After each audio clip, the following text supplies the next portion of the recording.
Глава 22. Жало Скорпиона. Когда оно вонзилось в руку Селяня, принц все-таки схватил змею за хвост, сжал тело твари в нужном месте, применил силу, и та повисла без сознания, мертвая. Несмотря на ранение, принц даже не изменился в лице, лишь бросил тварь на землю и произнес: «Будьте внимательнее, неподалеку все еще могут оказаться змеи». Не успев договорить, принц ощутил, что кто-то схватил его за запястье. Подняв взгляд, он увидел, что это Сань Лан. Селянь на миг застыл, спрашивая: «Сань Лан?» Он задал этот вопрос потому, что выражение лица юноши показалось ему не совсем обычным. Невозможно подобрать слова, чтобы его описать, при одном взгляде на него ощущалась дрожь, исходящая изнутри. Сань Лан неотрывно смотрел на маленькую ранку на тыльной стороне ладони Селяня. Поначалу отверстие на коже по размеру не отличалось от укола иглы. Но яд начал действовать мгновенно, и тыльная сторона ладони тут же вздулась темно-лиловым бугром, отчего маленькое отверстие растянулось до размера небольшого пореза. Лицо Сань Лана помрачнело. Не произнеся ни звука, он схватил Жаи и с ее помощью завязал на запястье Селяня узел, затянув ленту намертво и предотвратив движение отравленной крови. Жаи любила ластиться к принцу, но порой вела себя непослушно.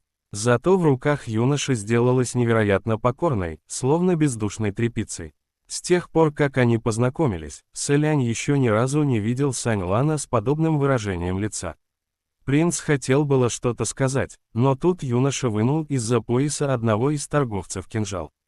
Нань Фэн, увидев это, немедленно понял, что тот собирается делать, и потому зажег правой рукой пламя на ладони. Сань Лан, даже не глядя на него, накалил лезвие кинжала над пламенем, развернулся и нанес поверх раны Селяня еще два пореза, крест на крест, быстро и аккуратно. Когда юноша склонился к руке принца, Селянь торопливо произнес: «Не нужно, яд скорпионовой змеи слишком силен. Даже если его высосать, это ничего не изменит. Смотри». Как бы самому не отрано, Сань Лан, не допуская возражений, крепче схватил его руку, прильнув губами к тыльной стороне ладони. Сам не зная почему, Селянь ощутил, как его рука, сжатая юношей, едва заметно дрожит. Фуя рядом произнес: «И тут ты умудрился ужалиться. Вот уж точно, истинное невезение. Совершенно не обязательно, что змея укусила бы его, чего ты полез. Только добавил нам хлопот». Он был совершенно прав, и в самом деле, перед глазами Селяня немедленно возникла картина, как Сань Лан невозмутимо завязывает змею узлом, поэтому принцу теперь тоже казалось, что юноша не обязательно оказался бы ужален. Возможно, даже если бы змея ужалила его, Сань Лан бы не стал волноваться по этому поводу. Однако лучше перестраховаться, чем потом сокрушаться, что если юноша действительно не заметил бы змею, и этот укус достался ему. Тогда любые сожаления оказались бы запоздалыми. Селянь помахал другой, неужаленной, рукой и произнес: «Все равно мне не больно, да и не смертельно это, не стоит обо мне волноваться». Фуя спросил: «Тебе правда не больно?» Селянь честно ответил: «Правда, уже ничего не чувствуется». Принц не солгал. Такой человек, как Селянь, по причине невероятного невезения, прогуливаясь в горах, в 8 из 10 случаев непременно наступал на ядовитую змею, либо мог спугнуть ядовитых насекомых или что-то иное в этом роде. Всевозможные ядовитые твари кусали принца бесчисленное множество раз, вот только он упорно не желал умирать, самое большее, мог 3 дня и 3 ночи проваляться, мучаясь жаром, а пробудившись, чувствовал себя, словно ничего с ним не случилось. К тому же принц совершенно потерял чувствительность к боли, любая боль для него со временем стала привычным делом. Когда из уст Селяня прозвучала последняя фраза, Сань Лан наконец поднял взгляд. Припухлость на тыльной стороне ладони принца заметно спала, только губы юноши сделались кроваво-алыми, а взгляд предельно холодным. Он переместил взгляд в сторону, на ту самую змею, лежащую на земле. Раздался резкий хлопок, и фиолетово-красное тело твари живьем превратилось в фиолетово-красную лужу кровавого месива. Остальные, увидев, как змея ни с того ни с сего взорвалась, подпрыгнули от испуга. Но никто так и не понял, кто сотворил подобное. Пускай даже капли крови не попало на путников, все же они и без того пришли в полнейшее смятение. Тянь Шен, помятуя об ужаленном селяне, взволнованно спросил. «Гыгэ, тебя тоже ужалило. Что ты собираешься делать?» Селянь покрепче затянул узел на запястье и с улыбкой ответил. «Доброе дитя, со мной все будет в порядке. Согласно прежнему плану, да. Лея мы намерены отправиться в древний город Баньюэ на поиски травы Шаньюэ». Один из торговцев быстро переспросил. «Вы намерены? А что насчет нас, нам ведь тоже придется отправить кого-то с вами?» Селянь ответил. «От вас никого отправлять не требуется. Боюсь, что прежние территории государства Баньюэ кишат опасностями. Чем больше людей, тем больше неприятностей может случиться в пути. Когда мы отыщем траву Шаньюэ, до истечения 24 часов обязательно принесем ее вам». Торговцы стали восклицать. Правда. В таком случае, премного вам благодарны, даже как-то неудобно, и все же, стоило Селиню добавить следующую фразу, лица их немедленно изменились. Принц произнес, чтобы как можно скорее отыскать государство Баньюэ, нам все-таки придется потревожить вас и попросить на время одолжить этого молодого парнишку, чтобы он указал нам путь. Конечно же, принц собирался одолжить у торговцев Аджао. И если сначала лица людей сияли благодарностью и ликованием, то теперь на них читалась нерешительность. Селянь прекрасно осознавал, торговцы наверняка волнуются, что их проводник сбежит, когда найдет траву Шань-Юэ. Если Аджао все же окажется честным человеком и вернется к ним, то время будет неизбежно потеряно. При этом никто из присутствующих не желал отправляться в место, проходя через которое, половина путников бесследно исчезает. Поэтому торговцы явно пребывали в замешательстве. Они отреагировали вполне естественно, Селянь прекрасно понимал это, поэтому поспешил добавить. Но я боюсь, что в пути вы можете повстречаться с иными непредвиденными опасностями. Поэтому, Фуя, ты останешься, чтобы присмотреть за караваном. Услышав, что кто-то остается с ними, торговцы согласно закивали и ответили. Хорошо, главное, чтобы сам Аджао согласился на это. Поэтому Селянь развернулся к Аджао с вопросом. «Братец, ты согласишься оказать нам услугу? Если не хочешь, ничего страшного». Аджао кивнул и ответил. «Можно. Однако на самом деле древний город Баньюэ не так уж трудно отыскать. Нужно лишь идти в этом направлении, и выйдешь прямо к нему». Попрощавшись с торговцами, Аджао пошел впереди, а Селянь, Сань Лан и Нань Фэн последовали за ним. Пройдя некоторое время, принц задал вопрос. «Аджао, часто ли появляются скорпионовые змеи в этой местности?» Аджао ответил. «Не часто, я тоже видел их впервые». Селянь кивнул, больше ничего не спросив. В действительности ему приходилось проживать недалеко от государства Баньюэ какое-то время, и он также встретился со скорпионовыми змеями в первый раз, поэтому подобный ответ не выбивался из реальной картины. Нань Фэн, уловив кое-что в словах принца, шепотом спросил. «Ты подозреваешь этого Аджао?» Селянь также шепотом ответил. «Раз уж мы взяли его с собой, лучше не спускать с него глаз». Раньше первым подобный вопрос ему задал бы Сань Лан. Однако юноша, возможно, из-за недавнего происшествия, все еще выглядел расстроенным и не произносил ни слова. Селянь никак не мог понять, в чем дело, но и не знал, как начать разговор, поэтому оставалось лишь молча идти вперед. Четверка путников шла по бескрайней пустыне еще около часа. Ураган давно унесся прочь, песчаная буря не преграждала путь. Шаг путников ускорился, и постепенно они стали замечать вокруг с огромным трудом выжившие в пустыне сорняки, прорастающие в трещинах песчаных скал. И когда солнце начало клониться к закату, Селянь наконец увидел на горизонте очертания древнего города. Заметить город оказалось весьма непросто, поскольку он сливался с просторами пустыни, будучи такого же желтого, песчаного цвета. Стены города обвалились, в некоторых местах их давно погребло под песками. Только подойдя ближе, путники увидели, насколько высокими когда-то были эти стены, в некоторых местах они достигали более десятка джанов. Нетрудно представить тот величественный образ, который город представлял собой в прошлом. Путники прошли сквозь полукруглую арку, защищающую врата города, и проникли на территорию прежнего государства Баньюэ. За вратами открывалась улица, как и все прежнее, широкая, но пустая. По обеим ее сторонам стояли лишь полуразрушенные стены и развалины домов, лежали обломки камней и досок. Скорее всего, Аджао уже привык давать наставления, поэтому произнес: «Прошу вас, будьте осторожнее, не разбредайтесь». Но, разумеется, троице не требовались подобные предостережения. Вероятно, этот древний город слишком сильно отличался от представлений Наньфэна о государстве Баньюэ, поэтому он с сомнением спросил: «Это и есть государство Баньюэ? Почему такое маленькое, не сравнить даже с обыкновенным городом?» Сэлянь ответил: «Небольшое пустынное государство. Каков по размеру оазис, таково и государство». В период полного расцвета население государства Баньюэ насчитывало не более 10 тысяч. По величине оно примерно таким и являлось.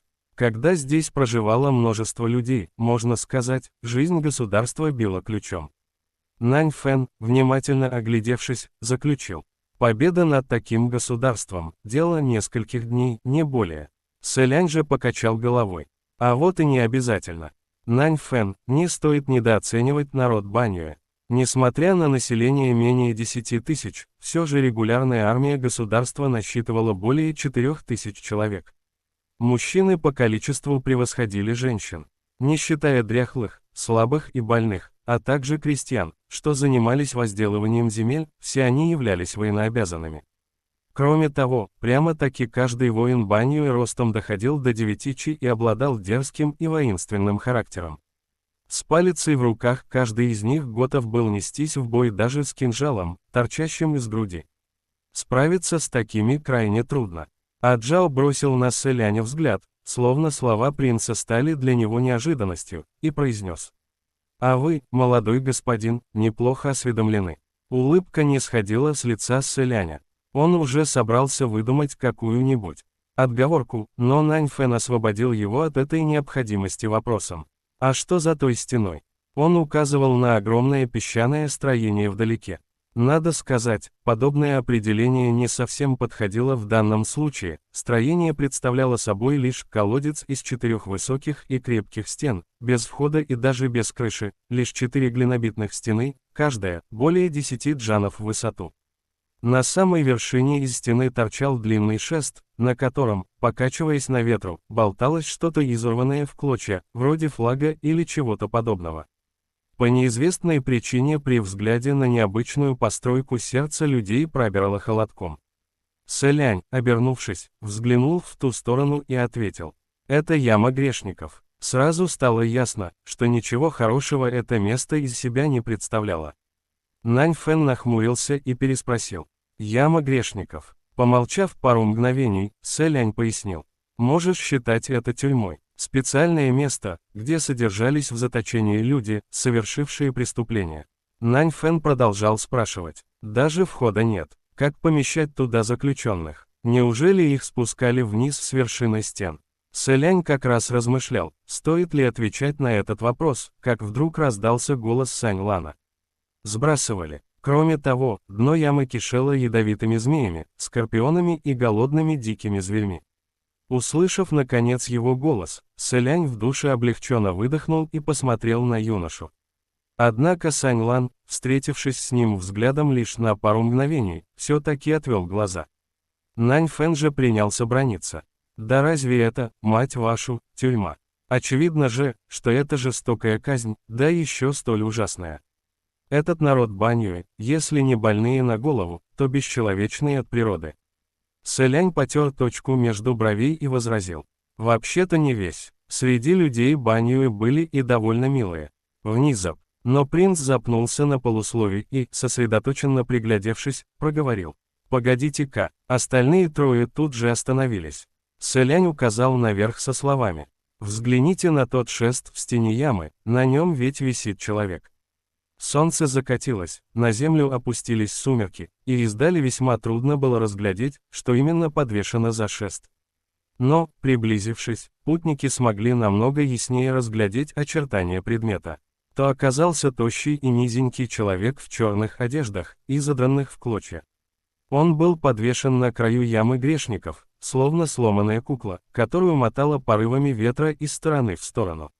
Сань Лан подтвердил: да, картина и впрямь выглядела столь надрывно неестественной, что даже такой сдержанный человек, как Аджао, не выдержал, при одном взгляде на подвешенного его лицо побледнело. Неожиданно Сань Лан, слегка повернув голову, спокойно произнес: кто-то идет. Не только он, но и Сэлянь тоже услышал легкий звук шагов. По обеим сторонам улицы стояли разрушенные дома. 4 путников моментально разбежались в стороны и скрылись внутри. Сэлянь и Сань Лан спрятались в одном доме, а Нань Фэн и Аджао в таком же напротив. Вскоре из-за угла разрушенной улицы вышла заклинательница в белых одеждах. На девушке красовалось летящее белоснежное одеяние, в руках она держала метелку из конского хвоста. Ступая по улице, она глядела по сторонам сияющими глазами.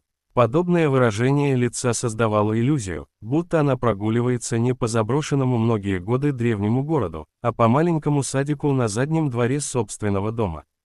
Позади нее, сложив руки за спиной, следовала еще одна молодая особа. Глаза женщины в черном отличались холодной красотой, взгляд похож на кинжал, покинувший ножны, черные волосы рассыпались по плечам. Все ее существо словно источало струйки холодного пронизывающего ветра. Она шла позади девушки в белом, но никто бы и не подумал посчитать ее чьей-то подчиненной. Именно этих двоих путники уже видели у заброшенного строения в полдень. В прошлый раз 2 фигуры пролетели мимо слишком быстро, человек в черном выглядел высоким и стройным, но Сэлянь не разглядел, какого он пола. И лишь теперь увидел, что оба незнакомца являлись женщинами. Заклинательница в белом могла оказаться только советником Баньюэ. Но кем тогда ей приходилась другая женщина, в черном? Советник Баньюэ плавно махнула метелкой из конского хвоста и произнесла: ну и куда же они подевались? Стоило только отвлечься, их и след простыл. Неужели мне придется вылавливать и убивать их по одному? Сэлянь подумал про себя: вот оно что, едва они вошли в город, как тут же оказались под пристальным наблюдением.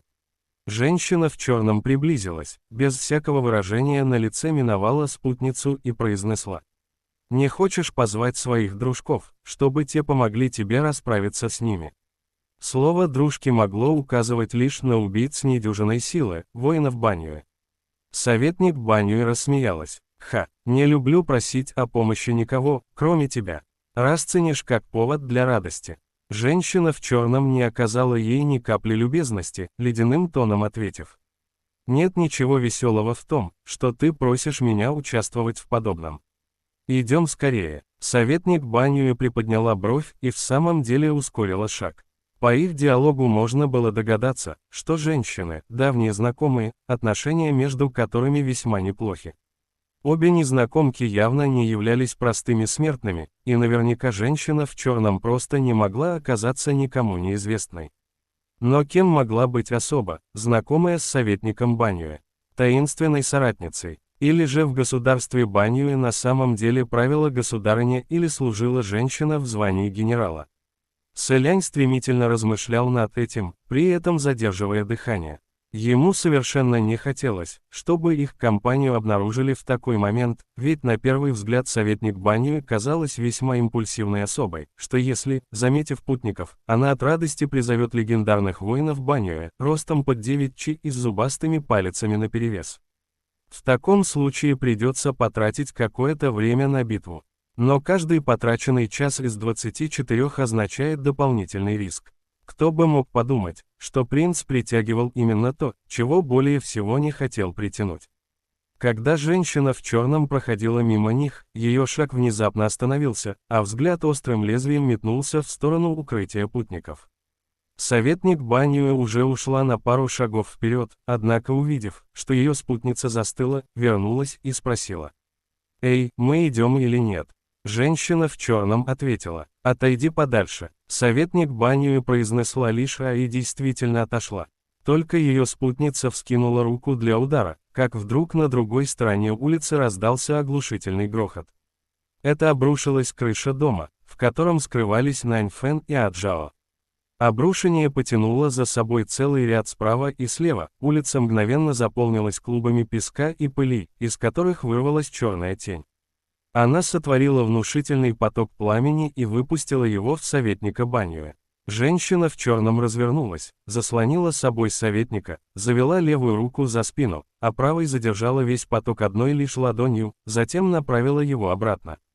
Черная тень также оказалась неоспоримо быстрой, она увернулась от удара и, поднимая столб песка и пыли, молниеносно унеслась вдаль. Советник Баньюэ направилась в погоню, ее спутница в черном вновь бросила взгляд на разрушенные дома, и лишь после этого устремилась следом. Все перемены произошли в считанные секунды. Сэлянь про себя подумал. Отлично сработано, Нань Фэн. Он понял, что прячущийся на той стороне дух войны наверняка увидел, что их сейчас обнаружат, и потому решил совершить обманный маневр, дабы отвлечь противника и увести прочь. Он выскочил наружу один, значит, а Джао все еще находился в доме. Убедившись, что троица удалилась, Сэлянь повел Сань Лана наружу и воскликнул.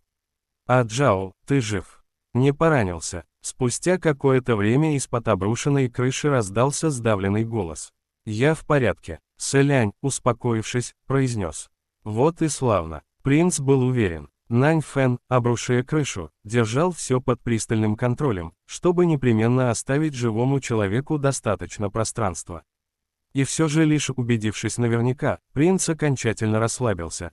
Сэлянь одной рукой откинул прогнившую балку, а спустя несколько мгновений из-под развалин крыши с трудом выбрался Аджао. Лицо и голову бедняги покрывала пыль, он несколько раз отряхнулся и вновь принял безразличный вид. Сэлянь произнес: «Теперь нас осталось лишь трое. Нань Фэн убежал, уводя погоню, и нам стоит поторопиться.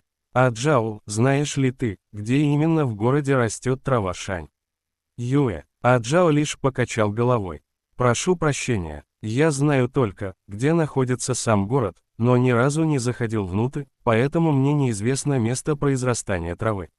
Сань Лан рядом с ним произнес. «Говорят, трава Шань Юэ любит тень, растет низко, корни ее очень тонкие, а листья широкие, чем-то по форме напоминающие персик.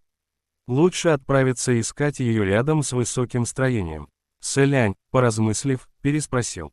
«Высокое строение. Если говорить о высоких строениях, то какая постройка в государстве могла быть выше и величественнее императорского дворца? К тому же, ведь по легенде это именно государыня на Перу сорвала траву Шань Юэ, что также могло служить указанием на дворец государя». Всмотревшись вдаль, троица действительно заметила в центре древнего города дворец, построенный из грубого кирпича. Издали дворец все еще внушал величие, но вблизи оказался лишь чуть менее разрушенным, чем другие дома на улицах. Пройдя сквозь главные ворота, путники оказались в огромном разросшемся саду.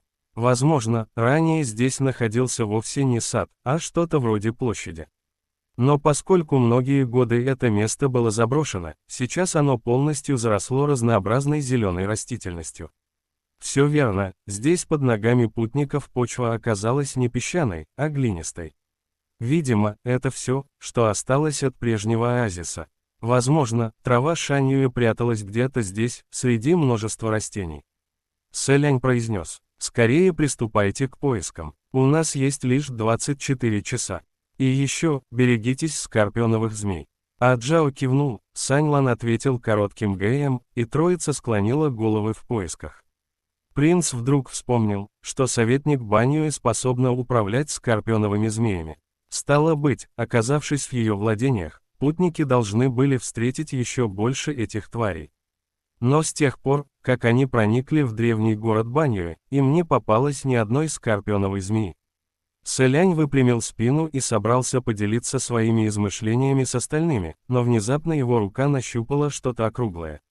Опустив взгляд, он увидел, что это оказалась человеческая нога.